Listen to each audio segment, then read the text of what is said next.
Hello and welcome to the 84 Million podcast. Today we're excited to have Mr. Nathan Poole with us. He's from Mini Mines, which is a mining organization based out of Florida, although we'll get into maybe some of his other locations. He's found on X, formerly called Twitter, but X at Litecoin Cowboy. He's a teacher, speaker, conference speaker. He is a devout Christian and he's an open Jesus Maximalist. Um, and again, he's responsible for the Mini Minds project and podcast. So it's great to have you here, Nathan. Welcome to the show. Hey, Kyle, it's great to be here. Thanks for having me. Very good. So I know recently you were at the Litecoin birthday cruise. So maybe before we get into your stuff, maybe give us a little recap about how that went. It was really neat. It was cool to see the people that are in the space. I'm a newcomer, right? So it was nice to kind of get to know the people that are the OGs, if you will, in the space. And I picked up John Kim from the airport, and he's was shocked that I didn't know who he was, and I was like, well, who are you, there, John? Right? So it was just it was a really interesting thing. Were right, like I'm new to the Twitter sphere, and so it was really neat to see people that are talking the same language that I talk, on my day to day, but see people that are really in the space, and some brilliant cats were there. I mean, some of the devs on the Litecoin development team and the Litecoin Foundation, those cats are real bright. So it was really neat to kind of connect with them and be humbled by their intelligence. Yeah, well, very good. And of course, the Litecoin creator, Charlie Lee, was there. Maybe you shook his hand and spoke with him. But yeah, how many people were there this year? It was a cruise, so it was off land this time. Yeah, it was a cruise. So it was, there might have been maybe a dozen and a half, 2 dozen people, something like that. Pretty small group. That's nice, though. I know Master mentioned that you were there and he spoke with you. The great Shan Yeah, Baloo. yeah, it was super nice guy. Yeah, That's right. He's the great. very, very cool. Awesome.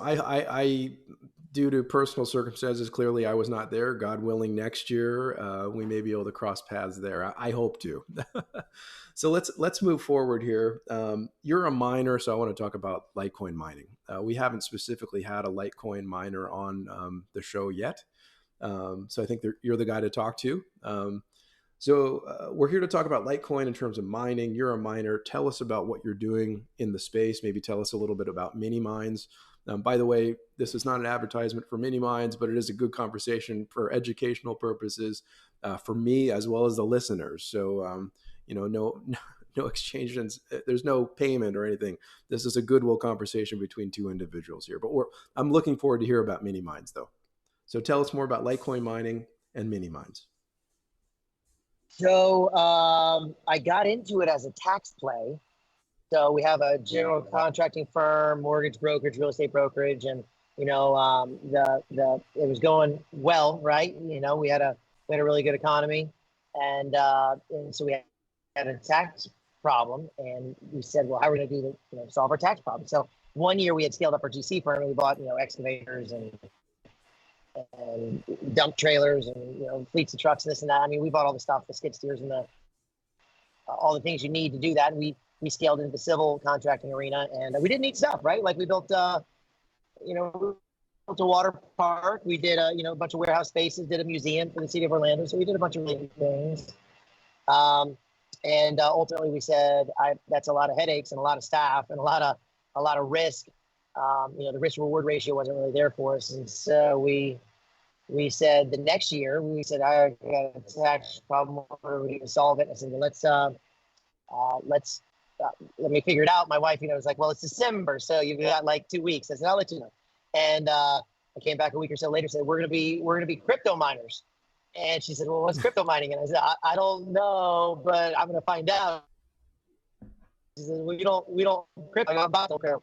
And it attracted me really as a business play because the ROI was there. It was relatively passive. It was fully depreciable, which is what my wife cared about as a CPA. So it really, I guess I was born into crypto as one untimely born, right? I didn't start with this deep love for Litecoin or cryptocurrency or any of that at the beginning. It developed into that, right? Like I see now, like some of I'm starting to scratch the surface of some of the incredible things that are happening in the space and how it's literally this transformative tech. But at the time, 4 years ago or however long ago that was, it was a tax play.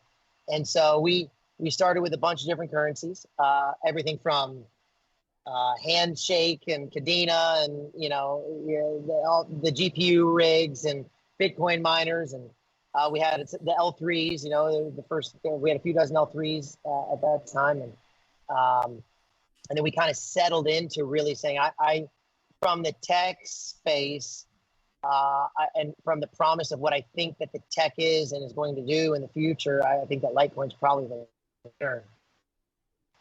So we kind of refined it over those years into just being Litecoin mining, and we've been exclusively mining Litecoin for a couple of years now. And we launched several businesses off of the Litecoin mining space. We had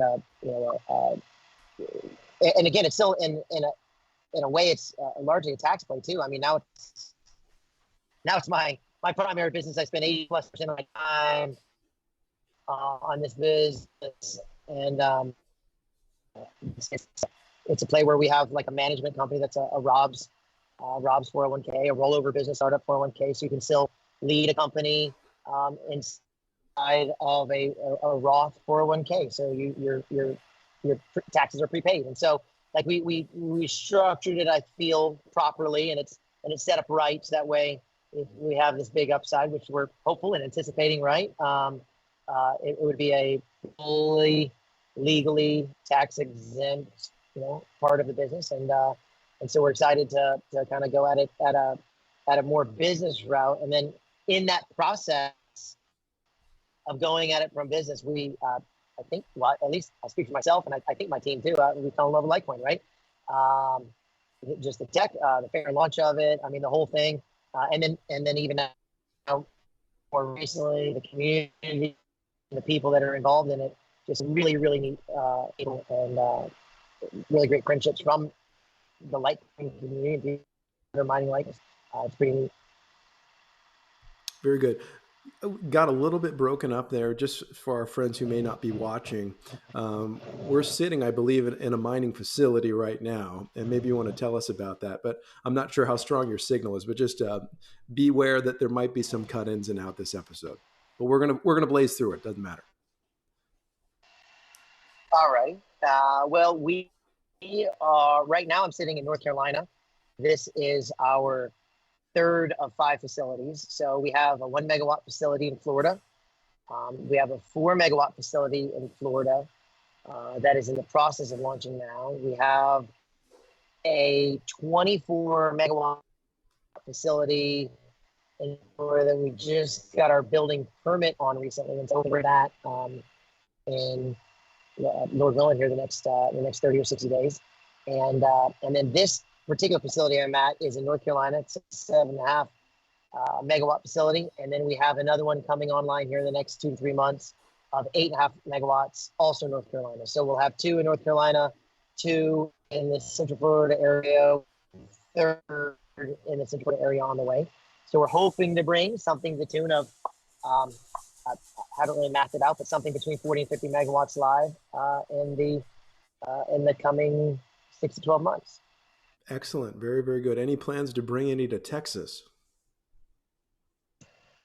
We've had some interest, and I would love to go to Texas. If we found the right spot, we'd be there in a heartbeat for sure.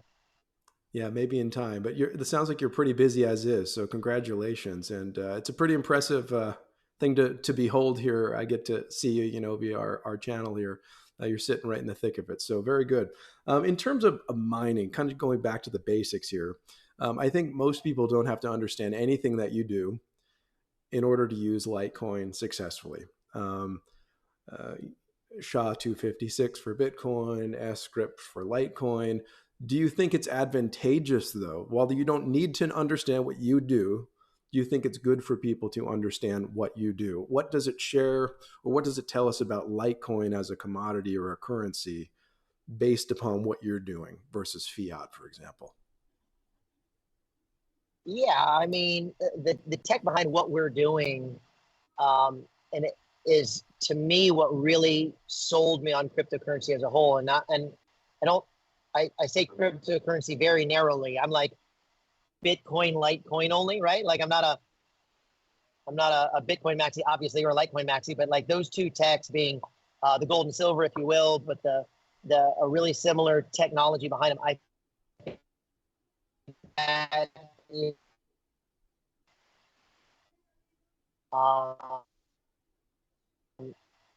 and just sharing to understand and really recommend it. I became all in. So in terms of, again, I'm a general contractor, so I'm not a dev or some brilliant tech startup guy. I'm just a dude playing a dude disguised as another dude, I guess, right? To paraphrase a comedy. Yeah. But like as I got into it and realized, okay, well, we are brokering transactions. So we're the hardware. So when I describe it to people that that run in my circles, not these the developers of the world, but the general contractors and the real estate people, it's we're brokering online cryptocurrency transactions is one way that I describe it, and another way would be we are the hardware behind the software that people would call Litecoin or cryptocurrency is one of the ways that I describe it. And then I also compare us to the Western Union of crypto, right? So when you send money from point A to point B, you have you're going to have a series of computers that are in the way. So if, you bank at Regions and I bank at Bank of America, I have to walk into a physical building and I have to sit down to a teller with a computer, and they send it to check the Bank of America server in New York, and they check against the servers in the state of Washington, and then they check it, and then somebody sitting in another state or somewhere else might be sitting in front of their general manager at their bank, and everybody's wasted gas and time and energy and hours of time just to send a wire transfer, and each one of those pieces is going to get a cut. Or you can go to Publix or a grocery store and pay Western Union $45 or $90 or whatever outrageous fees they charge to send money from point A to point B. And we're skipping all the middlemen and doing it for, in most cases, fractions of a penny for a transaction. And so we rely on volume. So another way that I sometimes will describe it is that our gamble or our play, if you will, isn't just on Litecoin, but it's that Litecoin adoption and Litecoin usage and crypto adoption, crypto usage will ultimately be increased in the coming years. And so if you look at the adoption rates globally, I mean, it's skyrocketing, right? It's, I believe the last time I was looking at it, it's comparable to the number of internet users in 97 or so. And so it's just being exponentially adopted. And another thing that I really just this past year kind of grasped is the same way that Tesla, Nikola Tesla, right, 150 years ago was talking about the idea of ultimately money being transmitted via electricity. And we realized just recently, right, again, I'm not the tar for shul and the TED, I just really recently realized that electrical power and infrastructure is the future of good, solid cryptos, proof of work cryptocurrencies, which means proof of work, meaning, the computers that we're doing here, they're doing the work of the network. And so realizing that I need to get my hands on more power. Well, I'm a general contractor. We've brought many buildings live before and many transformers live before, and had the electricians connections and the mechanical subcontractors and even the plumbing subcontractors for some of the fluid flows we have. And so it was make a few calls and the first megawatt was live. And so that's part of why we started scaling up into the North Carolina world, and really wherever we can get power. I'd love to go to Texas, right? Anywhere we can get power, realizing that Litecoin and Bitcoin, of course, too, are these two currencies that are electrical energy into a transferable dollar figure, for those of us in the US, right? There's a dollar amount that's associated with it, and we can store that as an asset that's not going to corrode, and it's not going to, it's not going to fall apart at some point in the years. And while the Bible is still true, right? The moth and rust can break in, and they could probably steal a cold wallet, and if who knows, if I forget my keys one day, maybe they'll figure that piece out. I don't know, but as much as we can this side of eternity, I'd say it's about as safe of an asset as you can get your hands on. Especially realizing that everybody needs electricity, and there's man hours that go into that, and the development of it, and the transformers, and there's hard assets here, and those hard assets can be transmitted and represented with dollar signs to the end recipient, all while doing this really neat thing and creating an even safer environment for the network. I'm just I'm pretty blown away to be a small part of it. Yeah, absolutely. You can follow. There's a friend of mine on Twitter, Litecoin Concepts, LTC Concepts, and I always called them the transaction scrapes.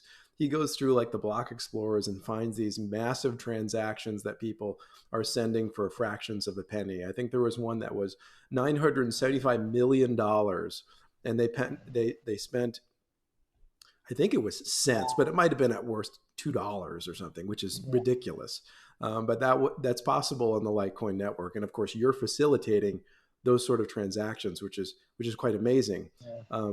So we kind of talked about your role, and I want to pivot to currencies in a minute. But I'll also add that, hence the name mining. You're the ones that also create or unlock the newly issued Litecoin. So in other words, while Litecoin is fixed forever and all time at 84 million, I think 2142 is the estimated year that the last Litecoin or Lite will be mined. But of course, they're not all out yet. They're being released according to the block halvings, which we talked about in a previous episode, actually with Shan, because that happened recently, a few weeks ago. So basically, miners like you actually get what's called the block reward, which actually expands the block supply. So maybe tell us something about that, like the block rewards and the halving schedules, and what does that look like for you? And I don't know I don't know you versus other larger pools, how that works and what the probabilities are of the rewards, but you're the ones getting them. You're the ones that get the fresh, newly minted Litecoin. That's the name mining, like pulling silver out of the ground. Yeah. We, I typically look at it like, what is my computer going to produce in terms of Litecoin per day? And then what's it going to cost in terms of sometimes US dollars and Litecoin per day? But after the halving, a few weeks ago, we got into, we were just transitioning to this facility, which was basically a 30-something% reduction in our electrical cost. And as we transitioned into this facility, the Litecoin halving happened that same month. And so, which dropped our revenues by something like 30%. Wow. And so it ends up probably being about a net zero change to us as a company as we transitioned out. And so it allows us to scale up, allows us to grow, prepare more electrical infrastructure for the upcoming bull market, if you will. But it was I don't want to say it was inconsequential, because of course, it's rattles your nerves, and you're scrambling around figuring out, all right, what bills can I cut? What things can I cut to make sure that we're still profitable? And we made it through. And as I look at the profitability of a Litecoin mine versus that of a Bitcoin mine, I still think, even though Litecoin was only 2-3 years behind Bitcoin in terms of launch, I think that in terms of adoptability, like, it's caught up, in some cases past it.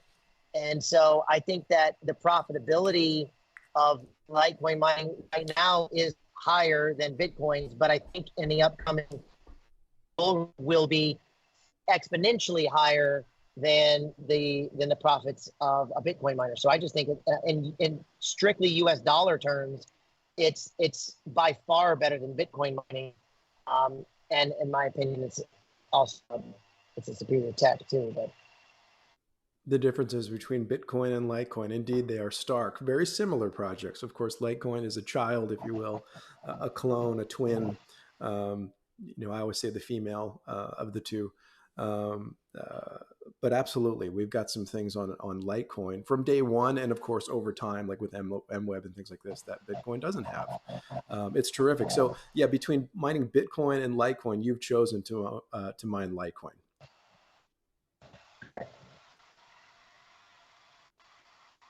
We may have cut out there. Can you hear me? Now I said between Bitcoin and Litecoin, you've chosen to mine Litecoin, and I would also add Dogecoin because they're merge mined. Yes.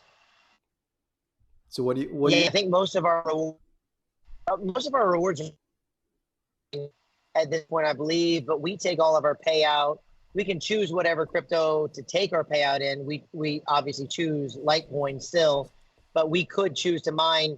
In fact, actually, I think we're the pool that we're mining. I think there's 5 of the 12 coins that can be mined by an L7. We're mining simultaneously. So we're merge mining multiple coins, including Dogecoin. Dogecoin being the one where the bulk of our, or I should say the lion's share of our rewards come from. But we're mining all those, and then we can choose to take our payout in 1% this, 1% that, 5%, 10%. We're 100% Litecoin at the moment. So that way we can just take it. It's easier to transact in. The fees are way less. So whatever, we need to put into a bank account to pay the electric bill, we do that, and the transaction fees are faster and cheaper in Litecoin. So why wouldn't we just stay with the native token? Here. In terms of mining, of course, you're running a large operation on multiple campuses. Do you know about the prospect of mining from home? Is that a foregone conclusion at this point? That's how I got started. So I'll tell you a funny story. We had when there was a bull run, we had 6. I think we had 6 of the first L7s. I don't want to say the first ones on the continent, but maybe, right? We had some of the first L7s on the continent. And at the time, they were making hundreds of dollars per day each, right? And so we got these in. We were super ecstatic about them. We started mining with them. And we, my wife, I had left the house, and my wife was insisting that we should plug more machines in. I was like, listen, I had upgraded the electrical at the house. We didn't have our first industrial site yet. We were just finishing building our first megawatt. And I'm like, listen, you can't go plug it all in. We had other stuff running. We had S19s. We had a few hundred amps running from the house. And she says, no, it all has to get plugged in. I said, no, it doesn't. You're going to burn something down. She's like, no, it's going to be great. So she goes and plugs it in because she's seeing the dollar signs too. She's like, wait a second, we paid all this money for these machines. Let's plug some machines in. It may or may not have definitely started the third fire. And so it started 4. But the first 2 we knew were going to happen. It wasn't ours. This is from home mining, right? This is at the house. I called the utility provider. I said, listen, you need to upgrade your transformer at the street. I've upgraded all of my gear. If you don't upgrade yours is going to blow up. And they said, you couldn't blow up if you tried. I said, listen, lady, I promise you, I will blow up your transformer. And she says, you can't if you tried. So I said, all right. I said, but I'll be seeing your text tonight. She says, go for it. And I said, this is a recorded conversation, right? She says, yeah. I said, okay, good. And so, it's Florida. So it's all on the common grid. It's not my responsibility financially. They have like a few hours to get me power back. So I blew up their transformer. I took a video of it singing This Little Light of Mine, right? So This is 2 a.m. and this little light of mine, I'm going to let it shine, as melted metal was falling, or oil was falling from this transformer on the pole at the street. I called him back the next day. I said, you replaced it with the same size. I told you I needed a bigger one. They said, you couldn't blow it up if you tried. I said, we just spoke yesterday. We went down this road. I will treat your transformer like my own personal circuit breaker. Don't mess with me. I need the juice, right? You have to provide it in Florida. And they didn't. I said, so I'm good to max it out. And if I blow up your transformer, it's your fault, right? They said, yeah. I said, all right, I'm gonna max it out. I'll see your boys again tonight. And sure enough, we started the fire as their stuff, their equipment. So we started the fire. They came out and they said, listen, we're going to upgrade your transformer right away. I called them up again the next day. I said, when's the transformer upgrade coming in? They said, okay, if you give us a week, we'll give you an upgrade. It's okay, a week it is. And so they upgraded it. And so then we were good. And then my wife, you know, we got the new L7s in and she wants to max it out. I told her, I said, listen, I said, this thing is, we're at the perfect capacity. It's safe. We can turn on our air conditioning and not have to worry about something going bad. If you want to turn one on, let me know. I'll you know, turn off the breaker for the AC or something. She's like, no, I want to cook, have AC and mine. I'm like, that's not, of course. You can't. Yeah, of course. Why can't you have your cake and eat it too? She says, great. Let's celebrate with some cupcakes of all the mining profits. No. And, you know, and she said, the lights start flickering. What's the problem? Where's the fire?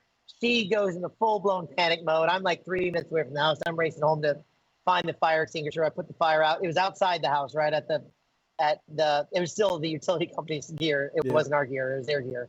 And she says, all right, I'm going to listen to you for maximum supply, but we're going to go ahead and lease a commercial space. And so we got into the commercial space that way. Okay, so you started home mining, maximizing the home capacity, and you naturally scaled up. Very good. That's a beautiful story.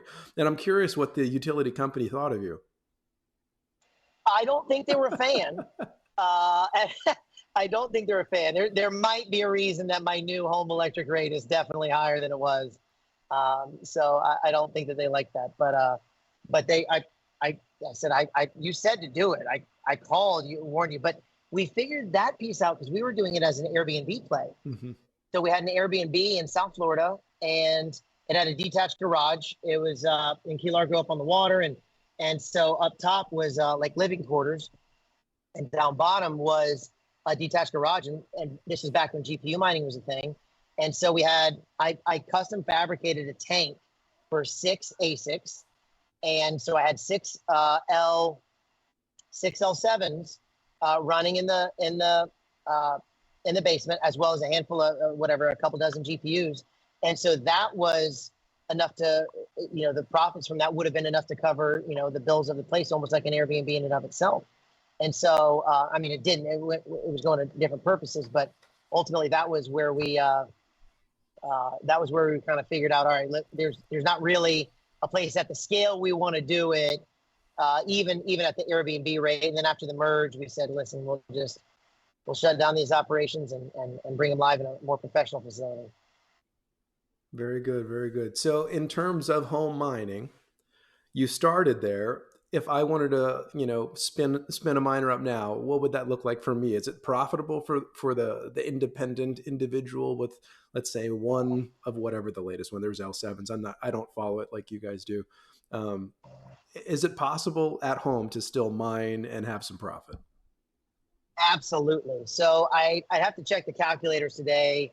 I think your break even at today's price for electric rate on an L7 is probably around the 12-cent range, I would imagine. So as long as your price per kilowatt hour is less than 12 cents, you're probably profitable now after the halving in a bear market. But as we look at what, in my opinion, should or hopefully will happen in the upcoming bull market, I would say start now, get it set up. Absolutely. I actually, I'll happily share the design with you if you like. I designed and fabricated what I called my residential ASIC mining immersion tank. It's just a really simple aluminum tank. I designed it, and you could probably sip, I think I had my aluminum guy. Of course, you know, I had a relationship with him previously, but I think I had him fabricated for like $1,000. And you can hook up a couple new AC units on your outside and use those as evaporative coolers. Mm-hmm.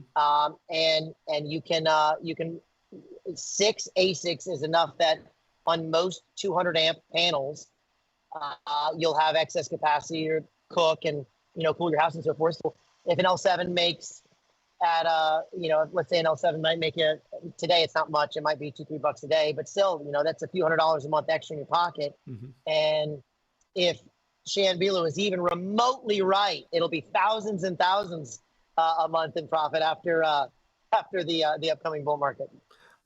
Absolutely. I mean, if it's profitable in a bear market, of course. I'll leave him to the targets, although I appreciate that he sets them. And to be honest, not all of them. Some people would say it's ridiculous. No, I think there's a lot of bright days coming, as I say, but he'll be the one to attach numbers to it. I'm not that guy. I'm not the I chartist. agree. I think he's right. Let's move on to the contemporary argument that mining is a waste of resources, a waste of electricity. Respond to that. Proof of So work, miners I are should going to, say. I should add that. Proof of work, yeah. not a proof of stake coin. Proof of work coins are a waste of resources, electricity, etc. So if you look at what a mining grid actually, an electrical grid in most municipalities actually looks like, in almost all of them, the majority of electricity is thrown away. And what I mean by that is your peak demand usage need is well more than half again what your baseline need might be. And so you've got, but you can't just shut down generators. You can't just shut down, coal plants or nuclear plants. They have to stay running perpetually. And so if I would say that the perfect way to capitalize on the grid as it sits today, which I think is super inefficient, and we're working to fix it, right? But I think the perfect way is mining, even a demand response mining. Like if you look at the state of Florida, where I'm from, FPL is one of the large providers in the Southeast and in Florida where we're at. And they have, they're the largest crypto miner in the state. Now they don't advertise it, they don't talk about it, but they realize, wait a second, I'm already spending this money. It's free electricity from the hours of whatever that might be for them, 10 p.m. and 6 a.m. So I might as well take the coal I'm already burning, the solar that and the batteries that's already stored, take these power sources and tap into them, because now it's for them free money. If you operate a demand response kind of vehicle, it's free money. We're looking at trying to bring 4 megawatts live on flare gas in Kansas. Like this is gas that right now would otherwise be going just to straight pollution. And we're talking about harnessing it and turning it into a usable asset, specifically an asset like Litecoin that can, in my opinion, solve lots of the issues that come with centralized currencies, namely war, right? So we're talking like a thing that can help eliminate war, presuming you're of the belief that war is primarily driven by fiat, because you have to have this inflationary currency and this ever-printing money supply. So you can truly, in my opinion, you're saving lives alongside saving the environment for it. No, you're never going to find a more energy efficient person than a cryptocurrency miner. I mean, we are looking for kilowatt hours. Like you saw the lights turn off midstream. That's because I've got them on an auto timer. I don't want my fluorescent light bulbs burning if they don't have to. I haven't walked by the door in a while, and so my lights are kicking off. Like I am actively looking to save every fraction of a kilowatt hour I can, because that becomes dollars and that becomes efficiency. And that ultimately, if you ask these people that run the grids, it adds a baseline layer to the grid.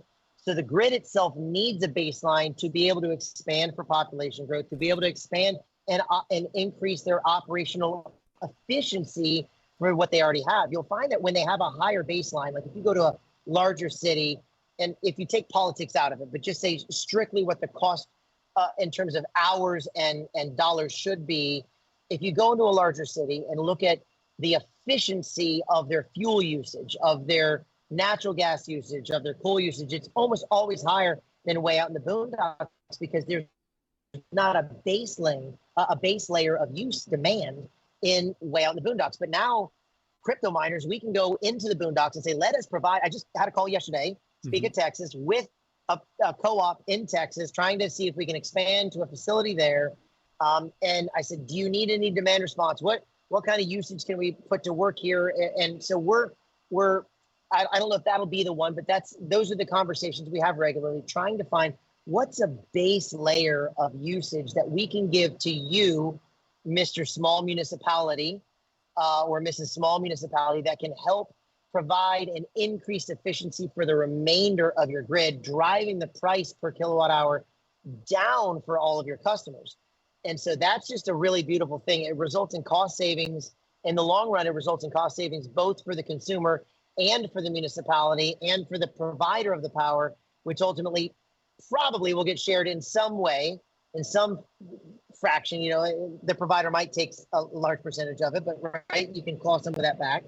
And so I think that there's that's a big component that people don't understand. More than half of the electricity that's produced in this country is thrown away. In fact, I think it ends up, I saw a presentation on it actually at Bitcoin Miami this year. I think it was closer to 70, 80% of the actual electrical energy that's generated in this country is thrown away. Mm-hmm. So we might as well harness it and turn it into something usable and turn it into a benefit that has demand. And now you've got an actual value add to your grid on electricity that's already being generated.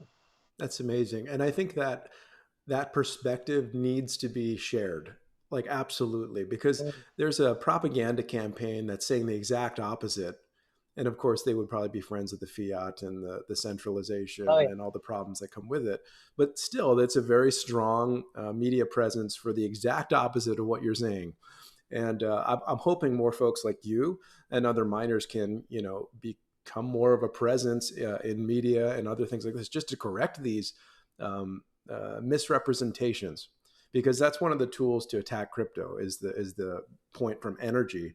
And really, I mean, if you look at money, you already alluded to fiat and how wasteful that is, not to mention how costly it is in terms of war, physical property, humans, actual living flesh that is no longer because of the war. There's so much cost to that. And you can't really even quantify it. But the world would be dramatically different off of a fiat standard. So to invest resources into an honest, sound money like Litecoin or Bitcoin, absolutely, I would say it's a high order, a high calling, if you will, to have something of that as opposed to our current system. In other words, to be building it up, strengthening it. And you're saying what you're doing can actually provide better rates, if I will, or just strengthen general grids, even despite the currency aspect of it. Correct. Which is incredible. I think Texas needs more Litecoin miners. The government has declared Texas Bitcoin country. Of course, I'm okay with that. But where there's Bitcoin, there is always Litecoin. And Bitcoins tend to have larger microphones at this point. And a lot of them do lobbying and things like that, to be fair, through organization. But again, where there's Bitcoin, there's Litecoin. So we need more Litecoin miners in Texas. So maybe you'll be me among them in not too long. So we talked about a lot of the mining, the energy. Is there anything else we missed that you wanted to discuss before maybe we pivot to another topic? You're the miner. You tell me. I think one of the biggest things that caught me off guard when we started doing this, even at home mining, and then especially at a scale, is that most of the skills that are needed are not actually computer skills.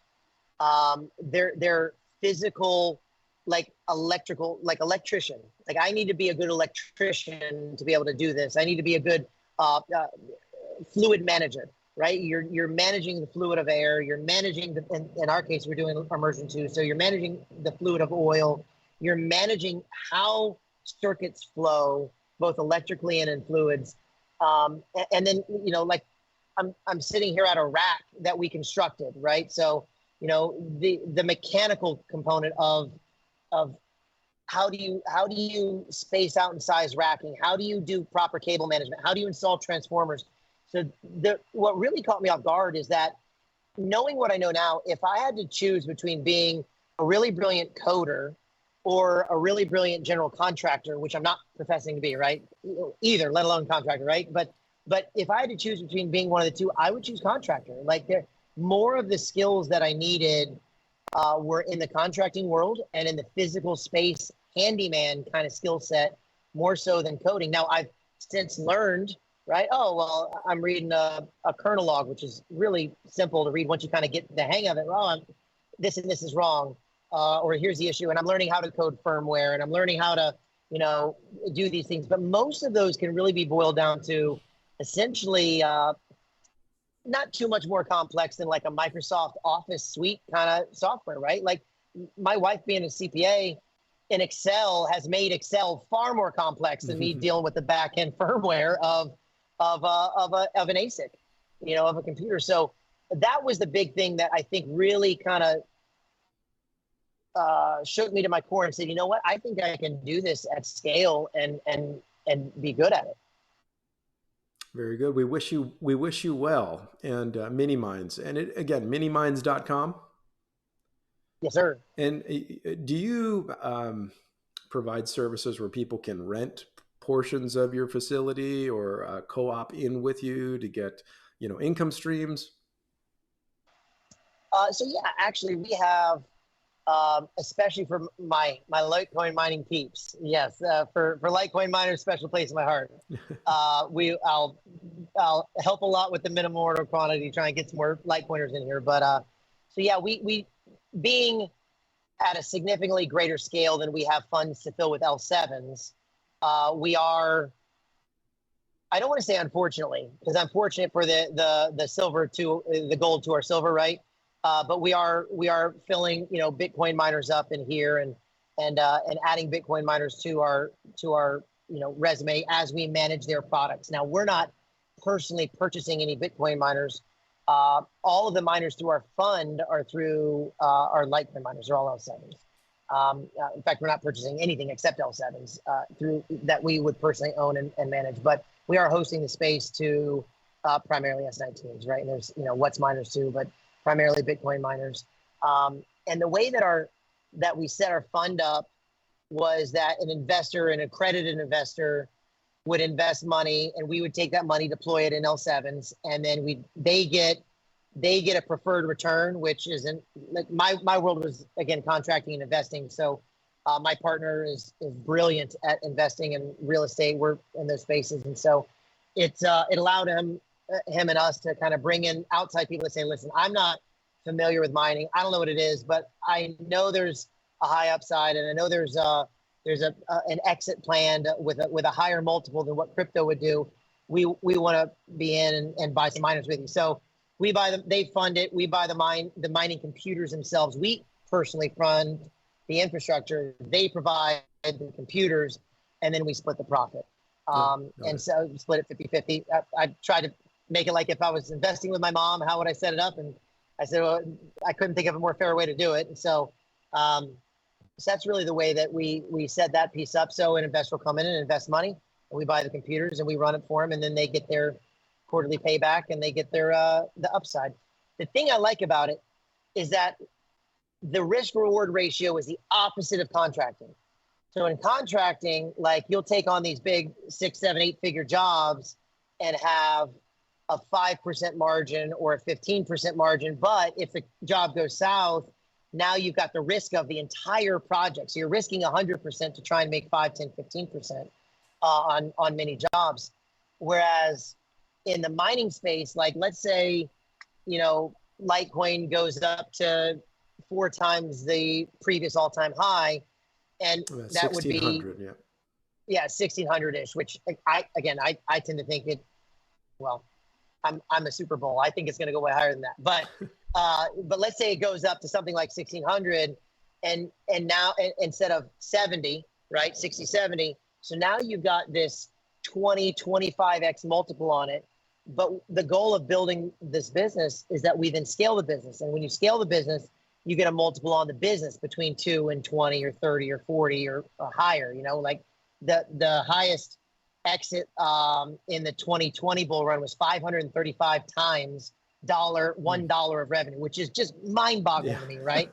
So imagine taking, you're splitting the profits now. We're splitting them now, and it'd be, it's nice if we could just buy our own computers. But if these coins go up 25 times and then we sell it for 15 times multiple, well, now it's 25 times 15 times what you're doing. So now your upside is just massive, and then the downside is so minimal. Most of the people we're dealing with have tax problems, right? So it's like, hey, I can give it to you or I can give it to the government. Might as well have a shot at making some money back. So so it ends up being a really good winner for everybody, and that was really why we did it. We said, my wife says, we need to do this corporately, so that way more people can get involved in what we're doing. So I've just loved it. It's just been an adventure to do what I like to think I'm good at, right? Building stuff. I like to build stuff.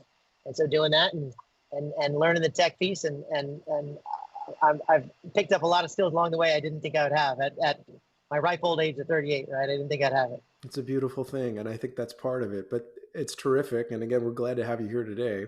Let's pivot. We've talked about mining. I think we did a decent job. Again, I'm not the miner. I can't go where you guys go or coders, but I get to invite you to sit with me and you talk. That's the beauty of this thing. But you made a tweet recently about ordinalizing the King James version of the Bible. Is this a completed project? Is it in process? Seems like a tall order. I personally, and I reached out to you with this, I personally put the book of Jude on the Omni layer. I don't know, back in 2021, I believe, in the fall, shortly after it was released. And the reason I did it, because I did it line by line with the Geneva version of the Bible. And it's basically, I think it is the shortest book in the Bible. I may be incorrect on that, but it's very short. I think it's a single chapter. So tell us about this King James version as an ordinal, or as multiple ordinals. Tell us about how that's going, what led you to do it, and kind of the significance of that. So that would, you're probably talking about, I think, the thing that might be the only thing on the planet that I'm more excited about than the things in the crypto space. And that's the things in the Christian space. I am super geeked out about the idea of being able to send a Bible to anybody on the planet that has a Litecoin wallet for a penny in seconds. So I went through, I figured King James just because it was super easily available on a text version. And I cut and pasted one night. And public domain, no so, issues with copyrights. Exactly. I said, I want to do this for the copyrighted ones too. So I'm in the process of reaching out to some of those publishers. I want to put the Bible into people's hands. Mm-hmm. And I think that the Litecoin network is the network to do it. Bitcoin is a little bit slow. Love Bitcoin, right? But a little bit slow and a little bit expensive, right? You might wait an hour and you might spend $6, $7, $8 to put a Bible in somebody's hand. And then Ethereum is even more expensive, probably, $10, $15. But it is instant. And I realized, like Litecoin, if you're going to do an ordinal, if you're going to put the Bible on a blockchain, it should be Litecoin. It's, you can send it for a penny, 2 pennies, 1 penny. It's a single Litoshi or Lite, right? They had to round up to a penny, and you can send it to anywhere. And I think it was taking 2 minutes to inscribe. And, once I kind of got in the rhythm of inscribing a book, and within about 4 or 5 minutes, it was showing up on the blockchain. And so what I did is I cut and pasted book at a time, each book of the Bible onto a separate individual ordinal, which, if you're not familiar with ordinals, to anybody that's listening, it's basically a permanent way of inscribing either words or photos or data onto a single Litoshi. I don't know if that's, you said light earlier. I don't know if it's Litoshi or light now. You got me. Litoshi's fine. Okay. Okay. So onto a single Litoshi, the single smallest component of a Litecoin, and so 400 KB in memory was the max you could put on it. So I cut and pasted one on each one, and then I made an ordinal for the table of contents, and the table of contents has a link, so you can click the link and it'll take you to that ordinal inscription. So theoretically, you wouldn't even have to send the Bible. You could just say it's inscription 678492 or whatever that inscription number is. Mm-hmm. And if you can remember 6 digits, like a phone smaller than a phone number, you can pull up on your wallet the Bible. And so the way it's set up right now is it's a table of contents with both the Litoshi number, right, the inscription number, as well as the link that you can search and see the text on one ordinal. And that ordinal, then we can send copies of for a penny to anywhere in the world, to anybody that has access to a Litecoin wallet. So pros and cons. It's still an early tech, relatively speaking. So I think there's a lot of development needs to go. What I'm in the process of trying to work with some of the devs have offered some help from the Litecoin Foundation. I want to mint like 8 billion, they're free, right? So 8 billion, there's one for every person, right? Tokens, and then have the token themselves point to the table of contents. So that way, and then publish it on, the MetaMask and this and that. So you can go on for free and get a free token from wherever and click that token. It's in your Litecoin or LTC 20 wallet, and you click it and there it is. I think that this is really distinct from the internet in a very important way. And this is where, again, I get geeked out about the end times. I get geeked out about what God's doing in the earth now and has done and is doing and will do. And if we believe the book of Revelation, I wanted to that talk there about will be that. Yes, The apocalyptic literature and money and sound money and unsound money, control versus liberty. Yeah, go ahead. Yeah, so if you look at the book of Revelation, if you're into that sort of thing, and which I highly recommend read it, you can't help but see where we're at today. Like we've been in the end times for 2,000 years, right? But I tend to think we're in the end of times. And so what those prophecies would say, biblically speaking, would be that in the end times, there's going to be one world kingdom divided into, 10 leaders of it. And there's going to be one guy over it. There's going to be one world currency. And if you don't take system as we exactly as we read, and it's an economic system. Absolutely, it's absolutely an economic system. It says you won't even be able to buy or sell without this mark of the beast, right? And now that we've got RFID chips and hand scans and things where you can implant something and just walk through the checkout and there's no checkout, they're really, really convenient.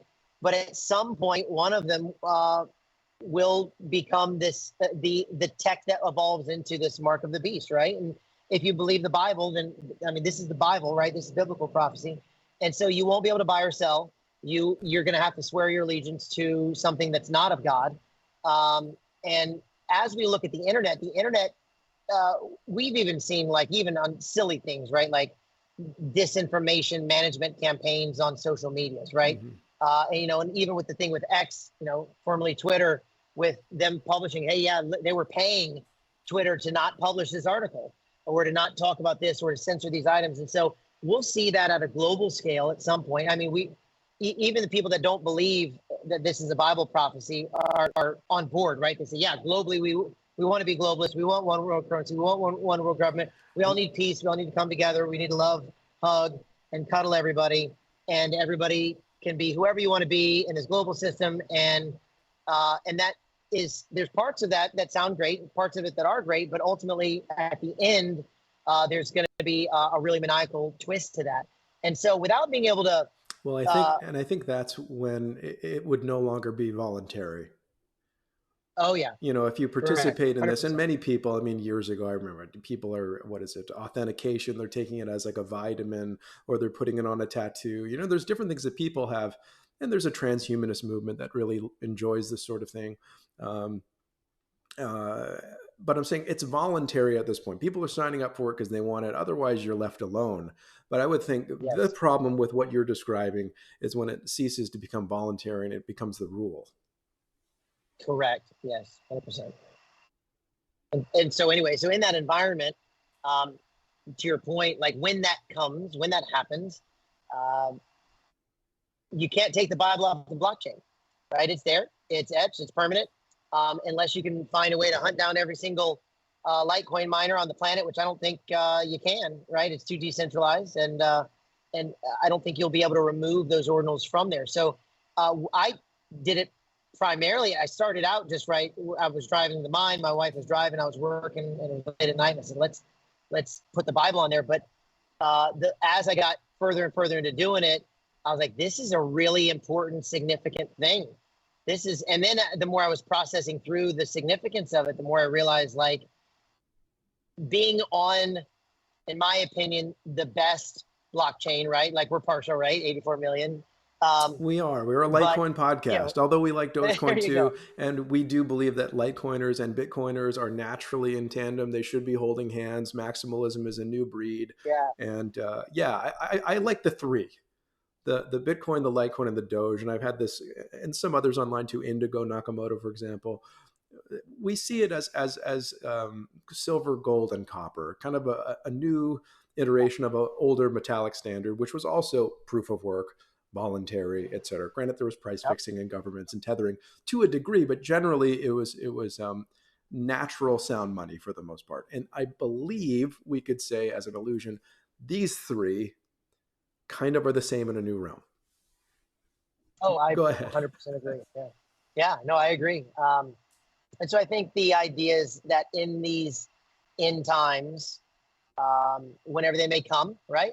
A day, decade, year, millennia from now, whenever, that we've got this immutable blockchain that it's got this inscribed on it. And once the tech ultimately develops further, which, it could take years. I'm doing what I can to help now, but it could take years down the road, where I want to be able to pull up my wallet. I was going to say my ledger, right? But I guess that's there's some dispute lately about that. And Bitcoin are digital ledgers. They are, like your wife uses, the great Excel sheet, although simply put. Yeah. So I was wallets aside and brands aside. Yeah, there you go. Wallets and brands aside. That's what I was going for. I appreciate that. Yeah. But yeah, being able to pull up a device in my hand that can't be censored like the internet, and it can't be governed. It's ungovernable, right? You can't take it down. And as long as I can send and receive money, I can send and receive the Bible. And that, to me, as I got into doing it, again, I was doing the first one or two, and I was like, this is neato. And then by the time I'm halfway in the Bible, I'm like, this is super important. We're changing the world. We've got to do this now. And my wife's like, oh, I got to stop for gas. I'm like, you can stop, and I'm working my butt off at wee hours of the morning. And I still pump the gas for her, right? But, we're working. I'm working to put this thing on the blockchain because I realized, at some point there will be a need for it. And again, we'd hope that this would be, thousands of years in the future, but I tend to think it's not. So at some point we're going to need a Bible that nobody can edit, nobody can remove. I think that's prophesied about, right? His word will never fade away. It'll never go void. And so I think that's part of the process of doing that. In fact, I didn't realize it, but I think that there's a lot of things that we all do every day that, whether we realize it or not, are fulfilling prophecies in some form or fashion, sometimes individually, sometimes corporately. And I think that is one of thousands of people, millions of people that have done things like that, that I think are fulfilling prophecies in a very small way, but in a way that I know that if I do see the end of times, I'll be using the Litecoin blockchain to get my King James Bible in. And if Crossway calls me back, then maybe we'll be able to get the ESV on there too, but who knows? Yeah, we'll see. I mean, it's a good endeavor. I think it's neat. I hope it's immutable. Litecoin is. The blockchain is a truth system. However, I'm not entirely sure if they couldn't be purged. And that's a question I don't know if it's really defined yet. I talked a little bit to David Burkett about what do we do when we send an ordinal to the MWeb layer, the extension block, and then back if that ordinal is preserved. We don't entirely know. I know Bitcoin's stamps seems a little bit more permanent than the ordinal, from what I know as kind of a cursory view between the two. But for all intents and purposes, you're correct. We'll have to find out. But I believe the principles there, what you're working on, is correct. And I think it's neat. That was why I used the Omni layer for the book of Jude. I was just tired after one book. So for you, doing the entire book is pretty impressive. And it sounds like you said you're able to actually fit an entire book on one ordinal. Yes. So each ordinal, each ordinal is one book. You can fit 3 of the 4 gospels on one ordinal. I didn't feel right about leaving one out but I wanted to make the gospels ordinal. And then I'm looking at how many books of Paul, so I could perhaps make a Pauline ordinal, right? So that way you could maybe send, but ultimately the real goal, I felt like I haven't gone down that road because I don't want it to distract me from what I really want to do, which is what I really want to do is make 8 billion tokens, 10 billion tokens, and have those tokens direct to the table of contents ordinal and have that go into everybody's hands. So that's really the goal, is an uncensorable or ungovernable way.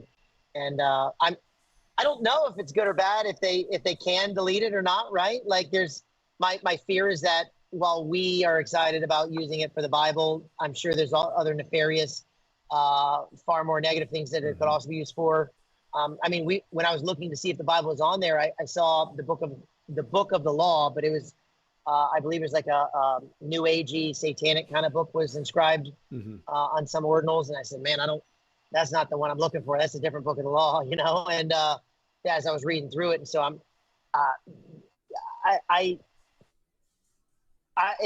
there's always the two sides of the sword, right?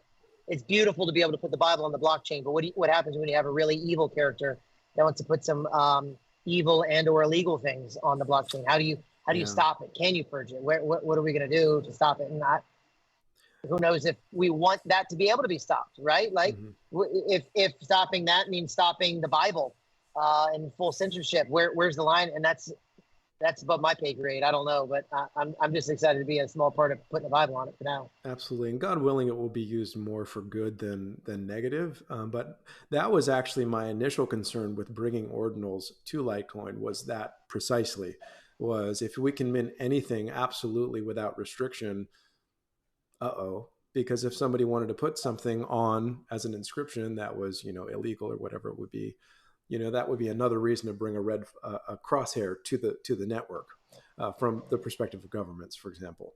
But I don't have a good answer there too. I hope it's good used for good versus negative evil. So I think it's good what you're doing. Is there a link that you've kind of accumulated or listed these ordinals so we can kind of have a one-stop shop to find them? I'll put it in the show notes. Yeah, it is. You might have to give me one quick second to find it here. Yeah, we can do it after we're done here too. I'll just make sure we link it. You could send it to me. I'll also put your link to your website, miniminds.com, your Twitter. I'll put in there as well. Anything else? It's inscription. Go ahead. Yeah, it's inscription 6007797. Very good. Very good. Say it one more time. 6007797. Okay, and that's on the Explorer. You're on Litescribe. Yeah, correct. And so, if anybody has access to Litescribe or to any of the Litecoin block explorers, you can type in that number, and that will pull up the table of contents. And from there, you can click a link to view all of the other ones that are on there, so that way you can kind of read it in the King James on the Litecoin network. Very good. We'll be glad to link you, our viewers, our listeners will be glad to place the link in the show notes, YouTube description, etc. Again, you can find this podcast at 84million.com/podcast. Again, today our guest is Nathan Poole, found on X, formerly Twitter, at Litecoin Cowboy. He is a miner and runs miniminds.com. So before we end, I'm just going to give the floor to you if you want to just end with a statement, or, the floor is yours. All right. I think we touched on most of it. I mean, I'm excited what we're doing in the space. I'm excited to be growing. I'm excited for the community. I mean, the people that I've met that are in the Litecoin community are just awesome. And so I'm excited to see what God's doing in these end days, and hopefully we'll be able to use Litecoin as a harbinger for good in multiple industries, not just the crypto space. And we'll be praying that some of Shan's predictions come true on the pricing, so that way we'll be a little bit extra profitable too. So, but yeah, I appreciate your time very much, Kyle, and thanks for having me on, and super honored to be here. Absolutely. Glad to have you. Perhaps we do it again in the future. I do appreciate you coming on. With that being said, everybody, thank you for tuning in today. We'll call it at that. And thanks for checking out the 84 Million podcast. Thanks.